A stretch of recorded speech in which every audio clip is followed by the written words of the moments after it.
The resilience of the people in the northeast of Nigeria has continued to spring hope in the recovery and stabilisation drive of the region. In 2023, Borno State, the once epicenter of Boko Haram terrorist activities, and other states in the region witnessed a year of substantial progress as the region aimed to rebuild its infrastructure, communities, and economy after years of devastation caused by insurgency. The reopening of NYSC Orientation Camp after 12 years, among other historical events, defined the year. News Central's Umaru Kirawa takes us on a journey of these efforts through the ending year, just going out of 2023. This is Agbambu Central Market in Maiduguri, Borno State capital, and its usual night hustle and bustle as businesses picks up after years of fear of insurgency. Communities in the hinterland like Gubio, Gajiganna, the famous Baga in Kuka local government, known for massive production of fish among others, is now relatively peaceful.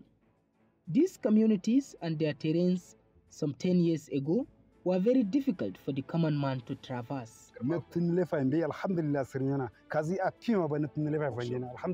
Alhamdulillah,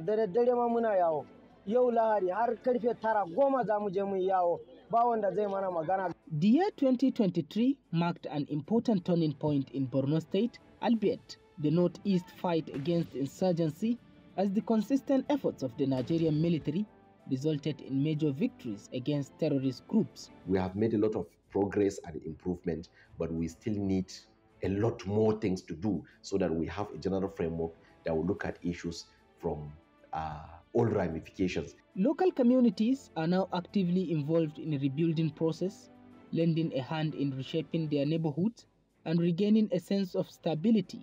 People have been enslaved. People that used to go to their farmland, but look at them now, they are all brought together. They have to stay under one umbrella and wait for some organization to come and assist them first. Within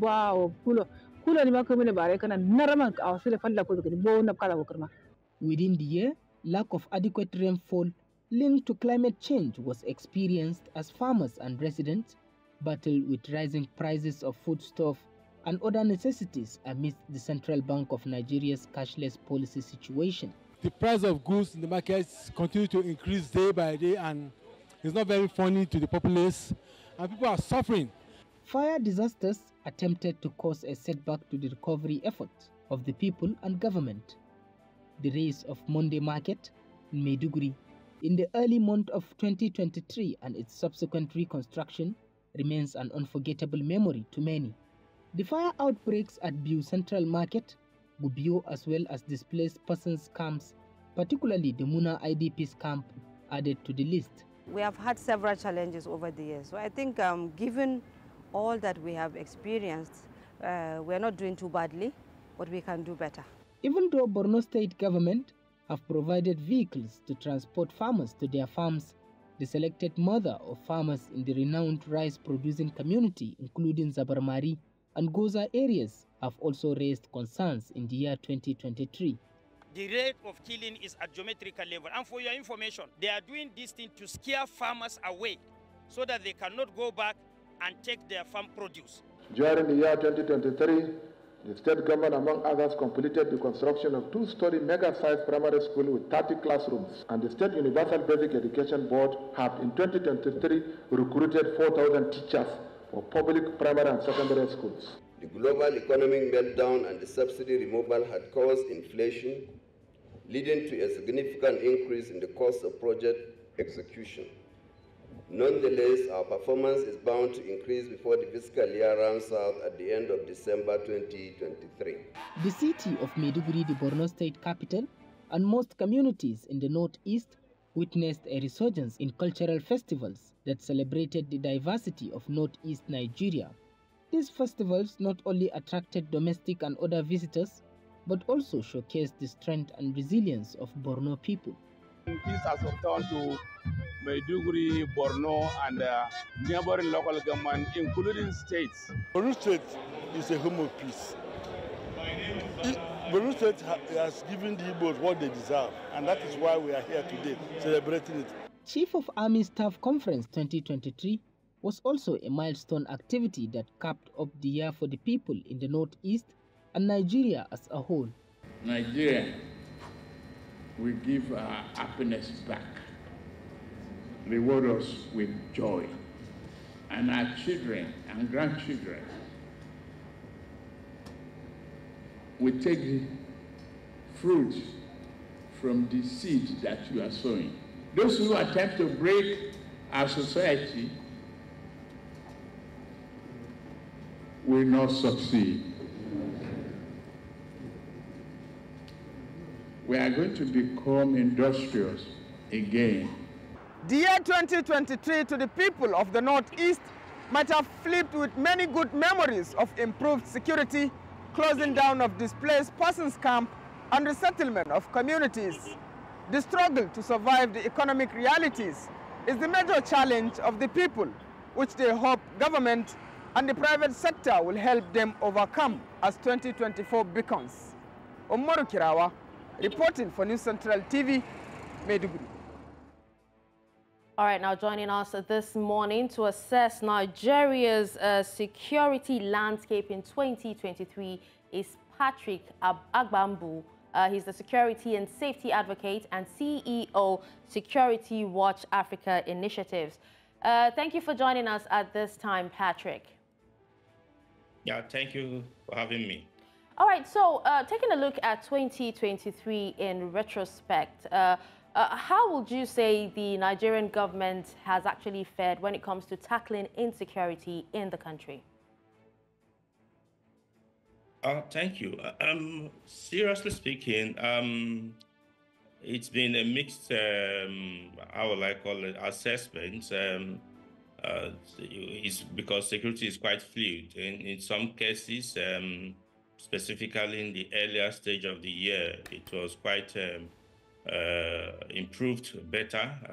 The middle, of course, we know that the election activities hit up the system, and there were a lot of threats of insecurity.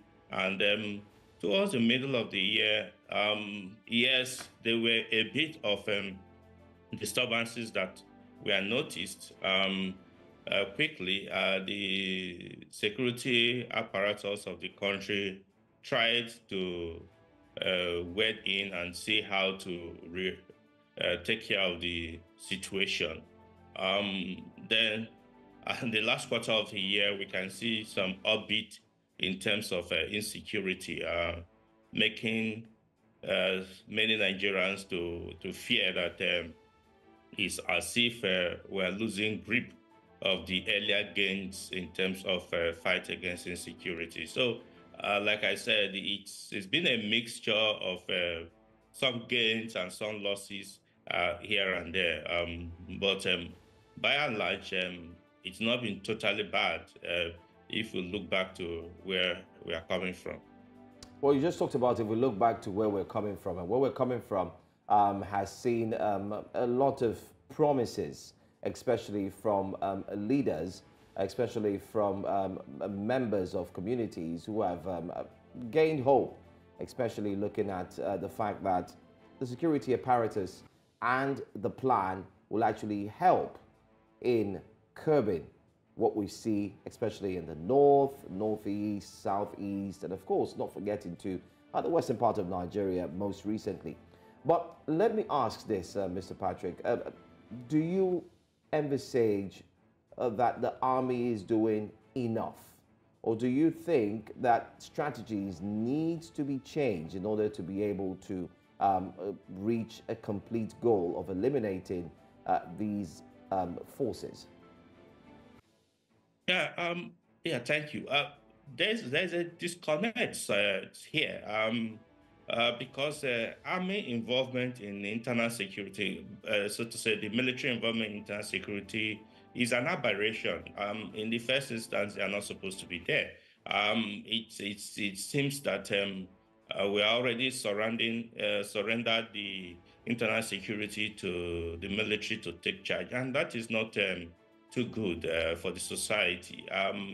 I believe that there are civil police and other apparatus of intelligence that should take foothold in terms of internal security. But be that as it may, again, looking at where we are coming from, where the military currently is present in about 34 states of the country, meaning that they are playing a major role now. But looking again at their strength, you know that they won't be able to cover the vast land that we have in the country.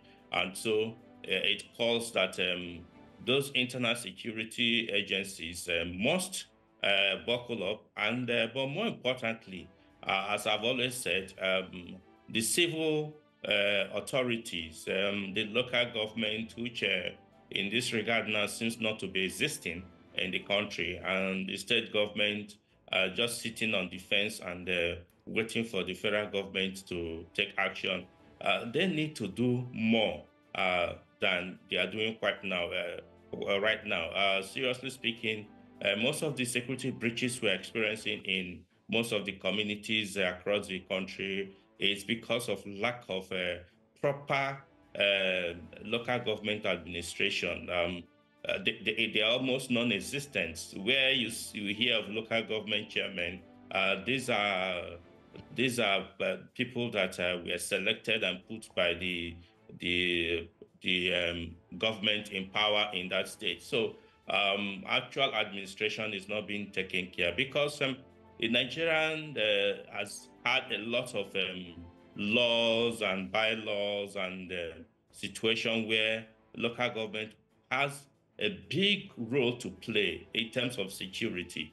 In terms of security, they play more role than even the federal government because they're supposed to be local government security committee that's supposed to work collectively with all the security forces and gather information and intelligence. Where it gets out of hand is where the federal might now comes in. But situations we have on ground now is that local government doesn't do anything at all because they are non-existent. State government is nowhere to be found, and the federal government has to grapple with the situations. And this is where we are, and it portends greater danger ahead. All right. I mean, I like the fact that you did mention the local government, and I'd like to touch on that. If we possibly look at the cadre, you do have the local government, and most recently there are calls that there should be security operatives within the communities. This makes me ask the question, do you think now is the right time for state police to actually be looked into? Yeah, I still stand that state police is not the solution. Let's look back. Let's look at the countries that practice state police. Their security situation is not much better than we're experiencing here, if we must be critical in this situation. But the constitution and the laws of the country give some empowerment to local security arrangements, and which it must be in place to support. But it's not about the kinetic effect, when the kinetic warfare we're talking about. There are more soft security solutions, like effective administration. Those are the biggest factor that will help to solve insecurity in the country. Because if the people get what they desire and what is required, then they will be able to gain more confidence in governance and be able to provide right information and timely information to the security forces. Then secondly, look at the states that we are having these challenges of insecurity most times. You find out that government is actually far from the people in those areas. Take the recent incident in Plateau, Barkin Ladi and Bokos.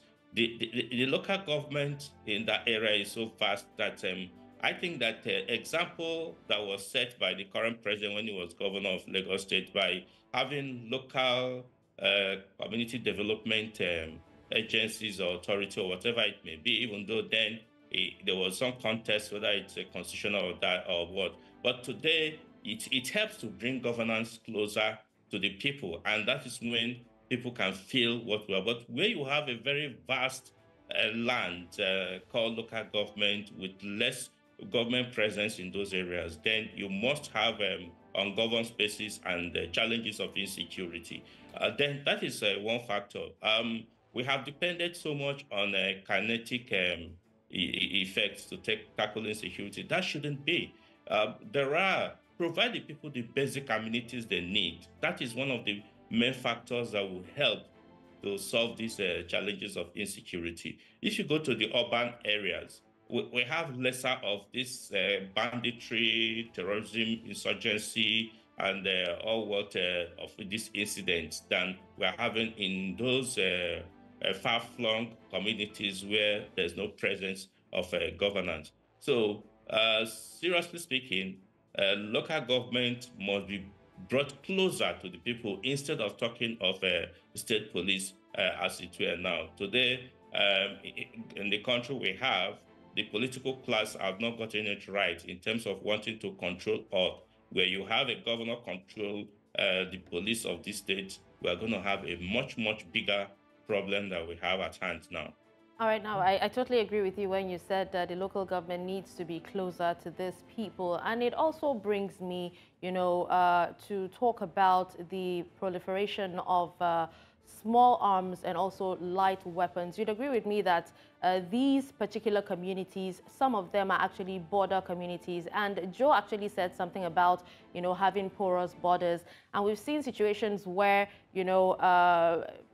light weapons or small ammunitions actually found in sacks of rice, in machines and everything.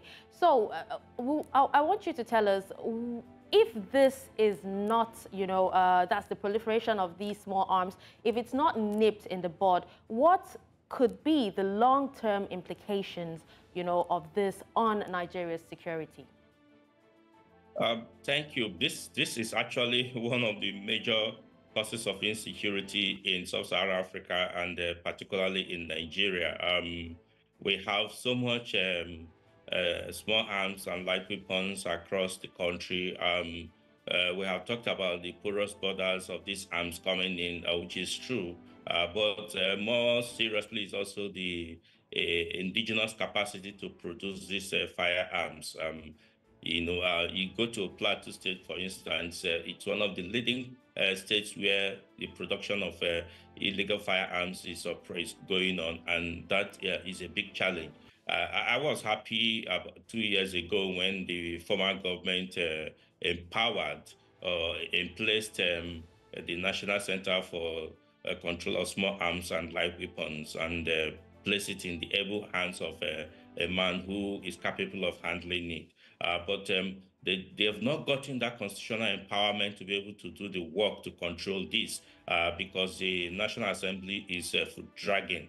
We expect that should attract the attention of the legislators to make sure that this important agency gets the power it requires so that it can work and mop out all these illegal firearms from our societies. Apart from illegal firearms and light weapons being in the hands of ungoverned people, uncontrolled people, the other factor is the issue of drugs, consumption of drugs and all that. So these two major problems is what embolden these criminals to commit all these heinous crimes that we're talking about.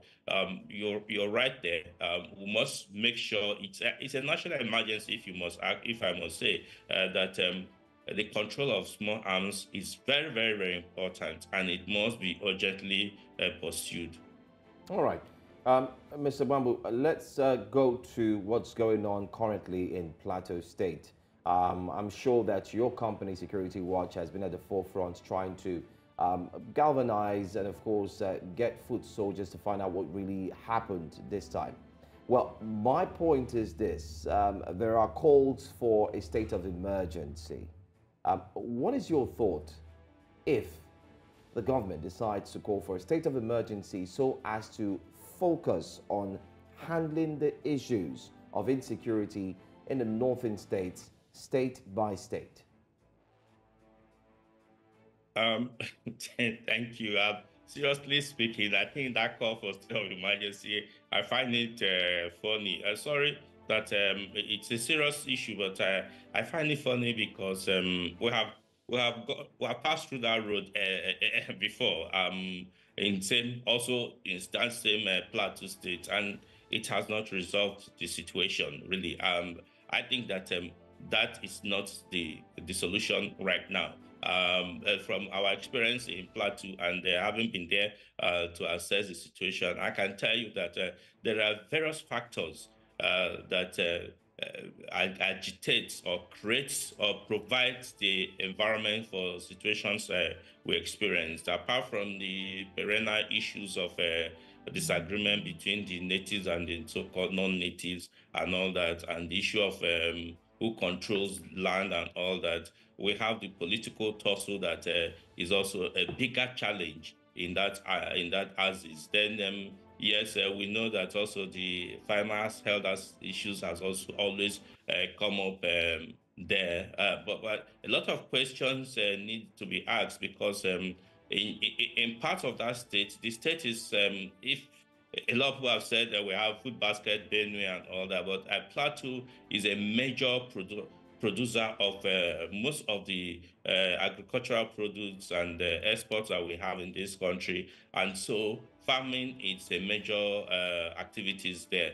And so if it's the crisis we're having in terms of the farmers' herders clashes is in an area not widespread in the state as it is currently, then we must examine what is causing the challenge in that particular area where this is happening. And I must tell you from our findings, it's as a result of the failure of the community leaders and the people themselves to understand that there is need for people to live in peace collectively. Once there is any little political disagreement, then the people, innocent people, begin to suffer it. You know what, the remote cause of what recently happened cannot be far from the incident of the political class problem going on there, where recently 7 of the national legislative people were removed by the appeal court. The people feel aggrieved. And mind you, they also, in that Plateau State, we have the people they call the Birom militias, who had created a lot of problems and to the extent of even killing a major general some time ago, Akali, and burying him in a shallow grave. And there are a lot of activities going on there that must be controlled. So the solution, if we must call it, is not a state of emergency. Is actually putting the foot on the ground, the political class themselves. It's not about kinetic warfare right this time around. The military, if you ask me, do not have even up to 20% role to play in resolving the Plateau crisis. It's the people, it's the community agreeing, sitting down together, and this must be spearheaded seriously and urgently if we must resolve it. And there is this fear over the decision. What will be the decision in terms of the position of the governor of the state? So a lot of problems are already existing on ground in Plateau State, and urgent actions must be taken. All right, Patrick, what about the cooperation from security agencies themselves, not just the army, but all of them coming together to put an end to insecurity? Now, taking a look at 2023, how effective has the coordination and cooperation between, these security agencies actually been on the federal and also state level? Yeah, you see, the truth of the matter is that these security agencies can only do not so much if the people do not want it. Because again, having in mind, knowing that the communities, these local governments is very, very far from, mostly from each other.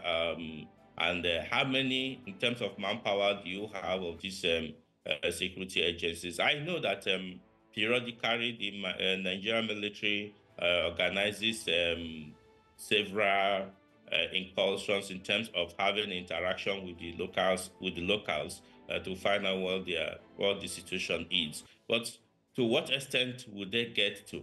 The police also is expected to be everywhere, but they don't have enough manpower to be able to do this. The community sees people move around, unfamiliar people come within their terrain. How quickly do they pass the information? And I tell you, in my last visit there, some of them said that the closest contact to getting information across the security agencies is very, very far. And before communication gets to the security agencies, before reactions come, or in terms of then the damage must have been done. And so that is what gives this call for getting governance closer to the people, getting the police closer to the people. The Department of State Security should get closer to the people. We have so many of their manpowers in government houses and with the appointed and elected officials. We need them in these communities more than ever before. We need to see some of these people where the military and the police cannot reach. We need to see some of these federal security agencies get to the people, not wearing uniform, but mingle with the people. In the military administrative days in this country, we used to be scared of the NSOs and people will call CIDs and informants on all those, for those who were in Nigeria then. But today, you see people are interacting with each other freely, so you don't know who is who any longer, and the jobs that are supposed to be done are not being done. So that is actually the big challenge. I think that quickly to resolve this issue in the plateau, the government must put its foot on the ground, get things right, not state of emergency, but getting the people to talk. Because after the state of emergency, what happened? When the crisis started during the President Obasanjo and Joshua Darie government, Joshua Darie was the governor of Plateau, there was state of emergency, and the sole administrator was appointed, and it didn't resolve the issue. It has continued, and it will continue, except and only except the people, the communities buy into solving this challenge. Well, we can only hope and wish for the best as time indeed continues. 2023 has been a tough year. Hopefully 2024 will see an improvement in Nigeria's security, especially in porous areas and of course states. I want to say thank you so much for joining us, CEO, Security Watch Africa Initiatives, Mr. Patrick Agbambu. I needed to get that name correctly. Thank you so much for joining us all the way from Abuja. Thank you very much. All right. Well, let's move on now and let you know that President Bola Ahmed Tinubu has vehemently condemned the heinous and brutal attacks that occurred in Bokkos and Barikin Ladi local government areas of Plateau State, resulting in the tragic loss of numerous lives.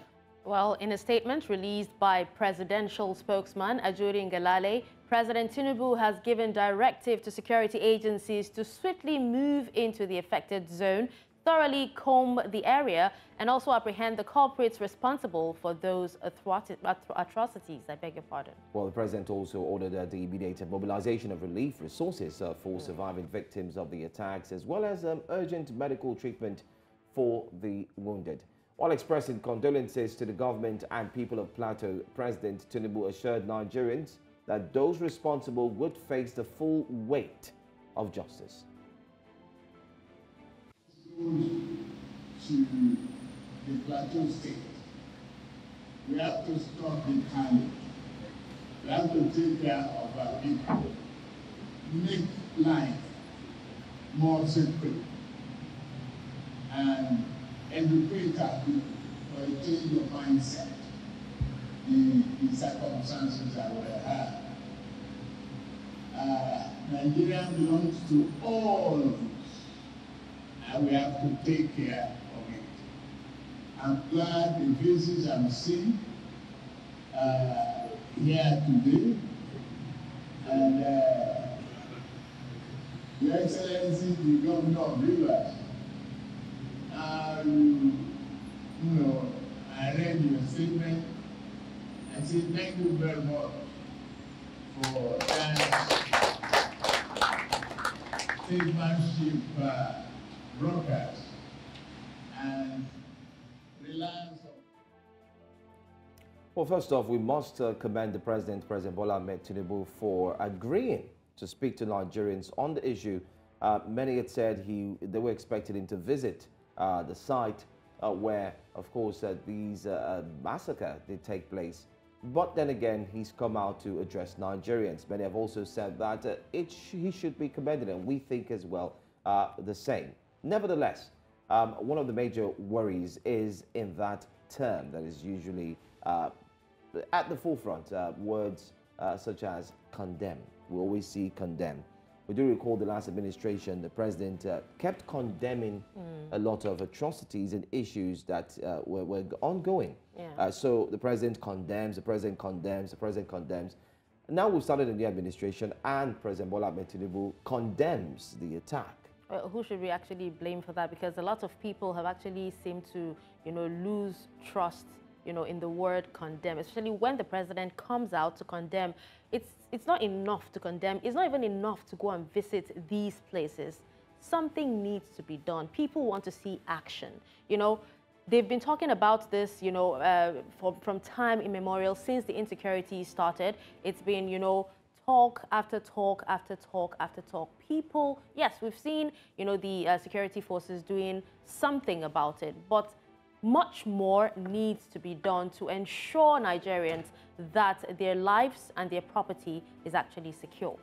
That's very key. And like we said, in the previous administration, we had a lot of condemn. The president condemns this, the president condemns that. But Nigerians kept asking, after the condemnation, what is next? So in line with what the current President Bola Ahmed Tinubu has said, he has condemned the act, and he has said they should go ahead and fish the perpetrators of the heinous attacks. You remember, even after the whole Tudumbiri incident happened in Kaduna State, where civilians were actually killed, the president from Dubai actually condemned the attack and asked that, investigations should be carried on. So here's the We're question. still waiting. What was the result of that?